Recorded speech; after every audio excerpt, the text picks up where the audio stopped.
Selamat pagi semuanya, saya Rini Putri Tami, NIM 10 2017-065. Di sini saya akan menjelaskan cara-cara praktikum patologi klinis. Yang pertama, saya akan menjelaskan bagaimana cara fuksin vena atau mengambil pena dari darah. Yang pertama kita akan melakukan cuci tangan terlebih dahulu menggunakan alkohol.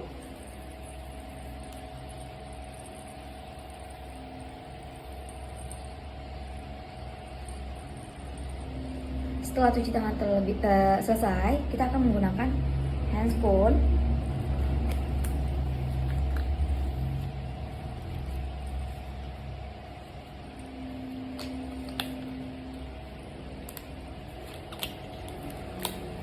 Menggunakan handspoon.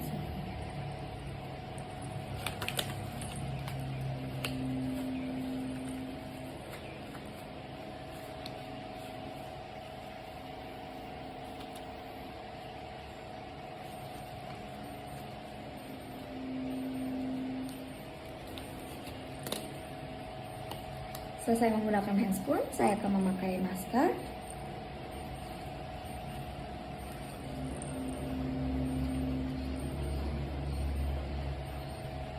Baiklah, saya akan menjelaskan beberapa cara dari melakukan pengambilan darah dari pena. Yang pertama, ini ada tusukan jarum. Biasanya kalau misalnya di rumah sakit atau dimanapun atau di praktek, ini jarumnya belum dibuka, masih steril dan belum dipakai. Ini kita buka. Kemudian ini ada mangset rem, ini buat bendungan tangan.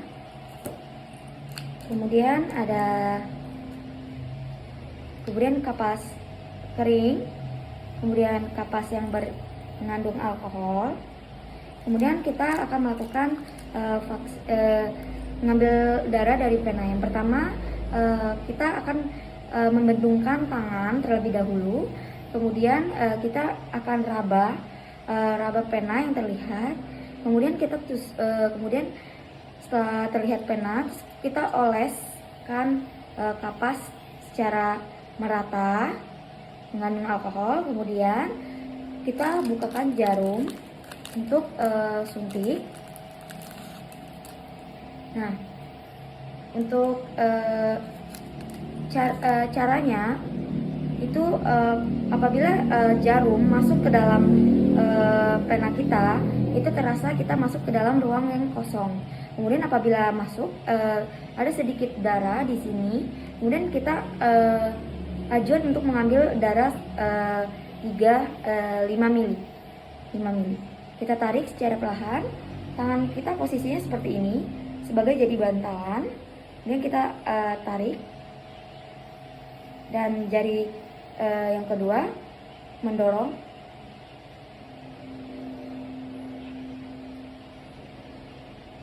Kemudian darah telah selesai, kita tempelkan kapas kering atau plaster. Kemudian kita taruh. Kemudian ini kita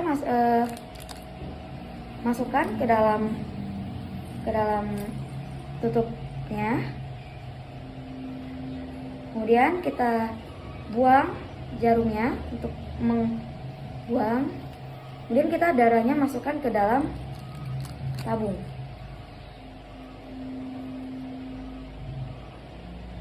Nah, dan darahnya ditaruh tempat sediaan darah. Baiklah, itulah cara-cara melakukan vaksin dari pengambilan darah dari pena. Baiklah, selanjutnya saya akan menjelaskan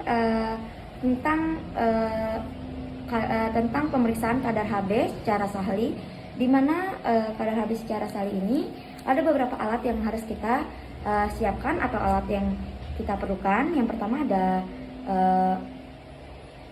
ada reagennya HCl 0,1 untuk Aquades untuk sebagai alat pencairnya. Kemudian ada pipet sali pengambilan darah. kemudian tabung darah, kemudian tabung sali,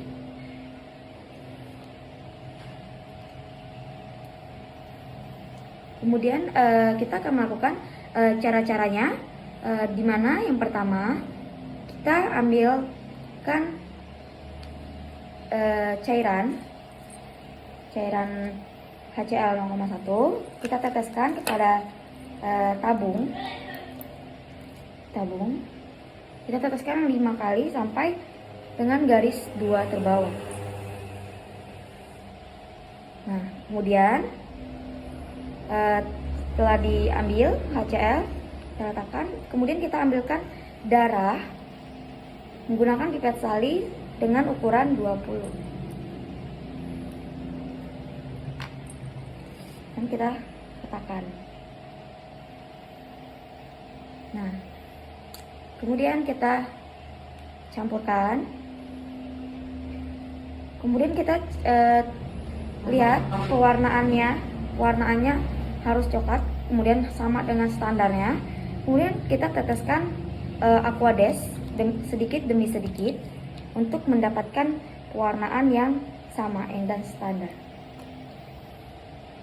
Nah, kemudian kita persamakan pewarnaan yang standar. Kita tunggu sampai 3-5 menit untuk mendapatkan warna yang sempurna atau yang sama. Baiklah, itulah cara-cara pemeriksaan kadar Hb secara Sarli. Kemudian mengetahui ciri-ciri morfologi dari leukosit. Yang pertama, ini kita tahu gambar sinopil dengan sitoplasma mengandung granula bentuk bulat dengan ukuran sama besar dan warna merah jingga. Distribusi granula tidak menutupi inti sel. Kita lihat ini gambarnya.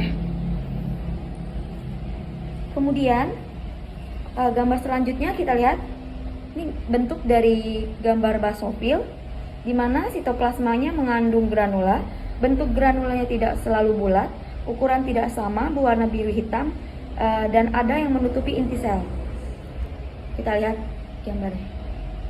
Kemudian kita akan gambar selanjutnya, yaitu monosit. Ini gambarnya sedikit tidak terlihat, namun ini gambar dari monosit, yaitu sitoplasmanya biru keabuan, granula halus ukuran sama besar, tersebar di mana-mana, merata kemerahan. Di dalam sitoplasma dapat dijumpai vakuol atau benda asing yang pagosit. Intinya sel bulat atau seperti inti kemerahan, dan struktur kromatinnya menyerupai giris otak. Kemudian gambar selanjutnya limfosit, di mana limfosit ini cirinya bentuk selnya bermacam-macam, bentuk bulat memanjang, sitoplasma berwarna biru, granula kasar, ukuran granula tidak sama, warna granula biru, intinya bulat, kadang melekuk, kromatinnya kasar, memadat, dan terdapat halo di sekitarnya. Kemudian gambar selanjutnya yaitu segmen, di mana ukuran selnya itu 9 sampai 15. Sitoplasmanya berwarna merah muda. Terdapat granula neutrofilik tersebar merata, inti selnya telah terputus sehingga akan terbentuk 2 sampai 5 lobus yang saling berhubungan dengan filamen. Struktur kromatinnya kasar dan menggumpal. Gambar selanjutnya batang, di mana ciri-ciri dari morfologi batang yaitu ukuran selnya 9 sampai 15. Pada sitoplasma terdapat granula neutrofilik yang berwarna merah dan biru tersebar merata, bentuk inti sel melekuk intinya lebih dalam. Metamyolosit, diameternya pendek dan intinya pendek dari 1,5 diameter, panjang. Struktur kromatinnya kasar. Kita lihat gambarnya. Baiklah, itu gambar beberapa dari ciri-ciri morfologi leukosit. Baiklah, selanjutnya saya akan menjelaskan praktikum yang kedua, pengambilan darah dari kapiler. Di mana pengambilan darah dari kapiler itu kita menusuk jarum yaitu pada jari ke-3, ke-4 Atau bisa juga untuk khusus bayi biasanya pengambilan darah dari jempol kaki dan kemudian heels antara kiri dan kanan, atau enggak bisa juga dari daun telinga. Nah, cara pengambilannya kita tinggal tusuk bagian jari yang mau kita tusuk, kemudian darah pertama biasanya kita buang terlebih dahulu. Nah, kemudian cara penusukannya yang benar itu kita tidak mendatar, kita menyamping menyeret seperti itu.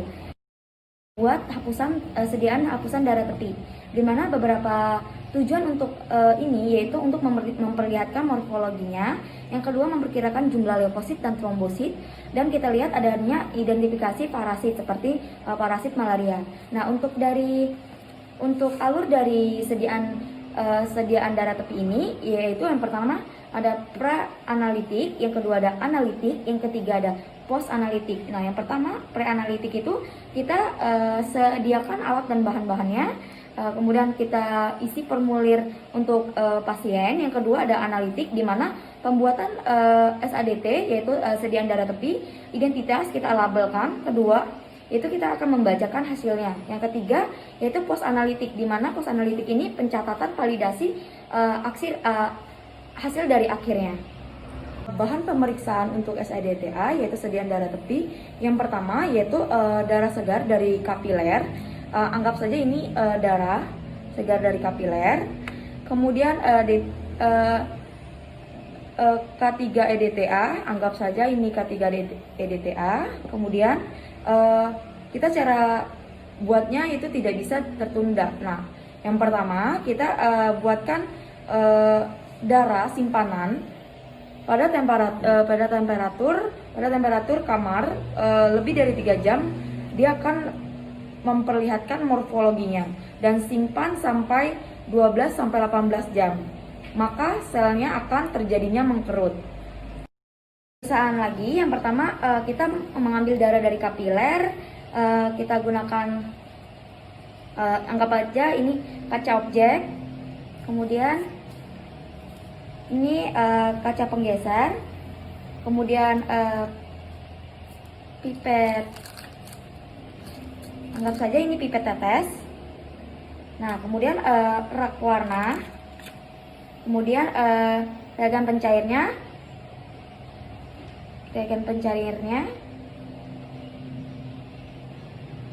read, yaitu caranya membuatnya letakkan tetesan darah.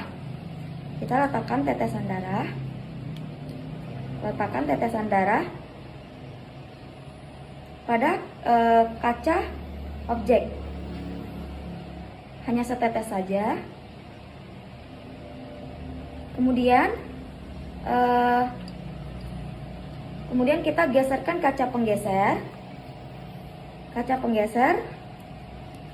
dengan sudut 30-40 derajat. Terus kita geser ke depan.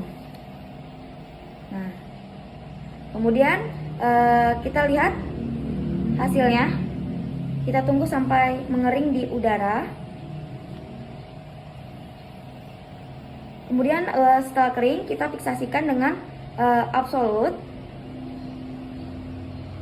metanol absolut. Kita teteskan. Tunggu selama 10 menit. Anggap saja sudah 10 menit. Kemudian kita teteskan lagi larutan reagenoir. Tunggu sampai 7 menit. Kemudian teteskan larutan penyangga. Nah, tunggu 5-12 menit. Kita tunggu sampai mengkering, lalu kita bilaskan dengan air.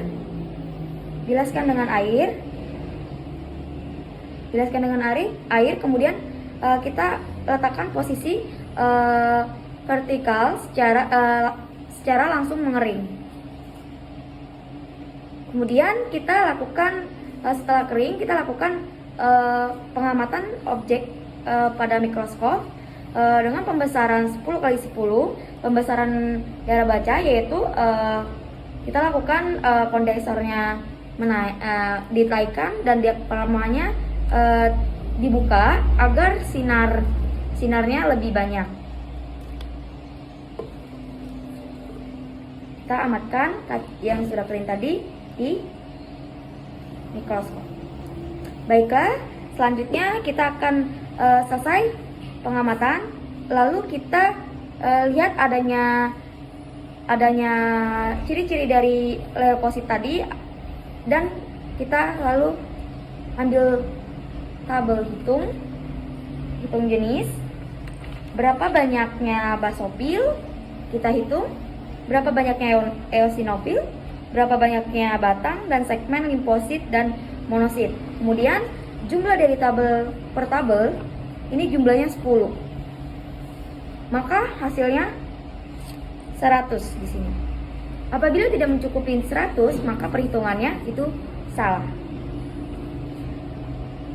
Baiklah, praktikum yang kedua kita telah selesai. Kita akan melakukan praktikum yang selanjutnya, praktikum 3. Kita akan melakukan praktikum yang ketiga, di mana praktikum 3 ini kita melakukan cara fungsin pena, masa pendarahan dan masa pembekuan, dan cara melakukan pengetahuan golongan darah. Nah, yang pertama fungsin pena, di mana fungsin pena itu telah dilakukan praktikum selanjutnya, praktikum 1 sudah dilakukan cara-caranya dan sudah dijelaskan. Kemudian yang kedua kita akan melakukan masa pendarahan, di mana masa pendarahan itu ada 2 macam, yaitu pertama sifatnya dari IVE atau DUC. Nah, biasanya DUC ini pada anak-anak ya biasanya lebih direkomendkan pada IVE. Nah, yang pertama kita pasangkan signometer, tahan sampai signometer ini kita tahan, tergantung kita tahannya rata-ratanya kita tahan 40 mmHg selama 1 sampai 7 menit. Nah, kemudian kita jarak tusuk dari lengan kita untuk cara penusukan itu antaranya 3 cm. Berarti antara di sini. Nah, kemudian kita tusuk keluar darahnya. Kemudian kita bisa lakukan dengan kertas saring. Anggap saja ini kertas saring. Nah, kemudian kita tempel darahnya setiap 30 detik pertama. Kita tempel. Kemudian kita tempel lagi. Kemudian tempel lagi. Kemudian tempel lagi. Tetesan pertama itu harus muncul ada lebarnya tuh atau harus dapat darah 5 mm atau setengah cm. Nah, untuk nilai normalnya berapa menit, yaitu nilai normalnya 1 sampai 6 menit. Kita hitung. Anggap saja ini ukurannya 5 mm. Kita hitung 30 detik, 30 detik, 30 detik, 30 detik, 30 detik, 30 detik. Jadi 1, 2, 3. Ini 3 menit. Dengan artinya yaitu artinya nilainya normal. Buat sediaan hapusan darah tepi, dimana beberapa tujuan untuk ini yaitu untuk memperlihatkan morfologinya, yang kedua memperkirakan jumlah leukosit dan trombosit, dan kita lihat adanya identifikasi parasit seperti parasit malaria. Nah, untuk alur dari sediaan darah tepi ini, yaitu yang pertama ada pre-analitik, yang kedua ada analitik, yang ketiga ada post-analitik. Nah, yang pertama pre-analitik itu kita sediakan alat dan bahan-bahannya, kemudian kita isi formulir untuk pasien. Yang kedua ada analitik, di mana pembuatan SADT yaitu sediaan darah tepi, identitas kita labelkan. Kedua yaitu kita akan membacakan hasilnya. Yang ketiga yaitu post analitik, di mana post analitik ini pencatatan validasi hasil dari akhirnya. Kita akan melakukan cara masa pembekuan, di mana masa pembekuan ini yang pertama kita ambil darah 5 cc, 5 cc. Kemudian kita siapkan tabung 4 tabung seperti ini ya tabungnya. Kemudian kita siapkan 4 tabung. Kemudian kemudian stopwatch, dimana untuk pengambilannya kita memerlukan stopwatch yaitu penghitungan waktu. Kemudian kita anggap aja darah telah ada selama kurang lebih 5 cc. Kemudian kita taruh di rak. Kemudian waktu pengambilan darah itu stopwatchnya tidak boleh berhenti, harus selalu jalan. Kemudian tabung tadi yang udah isi darah, tabung pertama yaitu pembekuannya selama 30 detik. Kita lihat apabila udah beku, kita lihat stopwatchnya di berapa menit, di jarum berapa dan berapa menit. Kemudian yang kedua kita lihat lagi, apabila udah beku kita lihat aja waktunya. Nah kemudian kita akan melaporkannya. Laporannya itu waktu yang berapa detik darah beku, kemudian dijumlah dan dibagikan. Jelaskan tentang rumple lead, yaitu dimana alatnya itu tensi darah, yaitu yang kita harus lihat dimana sistolik dan diastoliknya. Kemudian misalnya darah 180/80, kita tahan dengan rata-ratanya, kita ambil jumlah sistolik dan diastolik dibagi 2. Misalnya darah kita 90/70, maka kita bagi 2, maka kita harus tahan di angka 80. Nah kita tahan selama waktu 10 menit agar pasien tidak panik melihat tangannya keabu-abuan atau pucat. Kita seharusnya kita akan mengajaknya berbicara atau mengalihkan pasien dengan tujuan terlihat tangannya. Nah kemudian apabila rumple leadnya positif, ada beberapa terlihat bintik-bintik atau PTK. Apabila ada lebih dari 10 PTK yaitu artinya positif. Nah kemudian caranya itu kita lihat daerah tangan yang dipasangkan tensi di bawahnya, jaraknya 5 cm.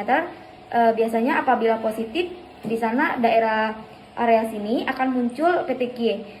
Apabila yang saya jelaskan, apabila lebih dari 10 dia akan positif, atau kalau kurang dari 10 dia akan negatif. Baiklah, praktikum selanjutnya pengambilan mengetahui golongan darah.